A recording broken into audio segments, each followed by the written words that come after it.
मोकळ्या भूखंडावर अतिक्रमण करणाऱ्यांविरोधात महानगरपालिकेने धडक मोहीम सुरू केली आहे. वाशीगाव परिसरातील खाडी किनारा ते महामार्गादरम्यानचे उद्यान व इतर भूखंडावरील झोपड्यांवरही कारवाई करण्यात आली आहे. सोमवार आणि मंगळवार या 2 दिवसात 776 झोपड्या हटवण्यात आल्या. या कारवाई दरम्यान कडक पोलीस बंदोबस्त ठेवण्यात आला होता. मोकळ्या भूखंडावर मोठ्या प्रमाणात अनधिकृत झोपड्यांचे बांधकाम केले जाते.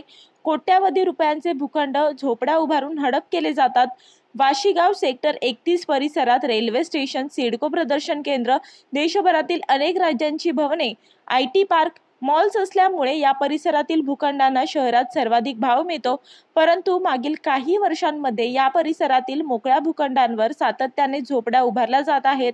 उद्यानासाठी राखीव असलेले भूखंड, खाडी किनारा ते सायन पनवेल महामार्गाच्या मध्ये असलेल्या मोक्याच्या भूखंडांवर शेकडो झोपड्या उभारण्यात आल्या. नवी मुंबई महानगरपालिकेच्या अतिक्रमण विरोधी पथकाने या झोपड्यांवर कारवाई करत सोमवारी दिवसभरात तब्बल 638 व मंगळवारी 138 झोपड्या हटवल्या. या वर्षातील अनधिकृत झोपड्यांवरील ही सर्वात मोठी कारवाई आहे.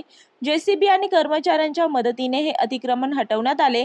कारवाई दरम्यान कोणताही अनुचित प्रकार घडू नये यासाठी मोठा पोलीस बंदोबस्त ठेवण्यात आला होता.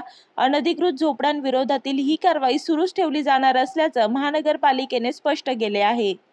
मी वर्षा काटेकर, योद्धा न्यूज, नवी मुंबई.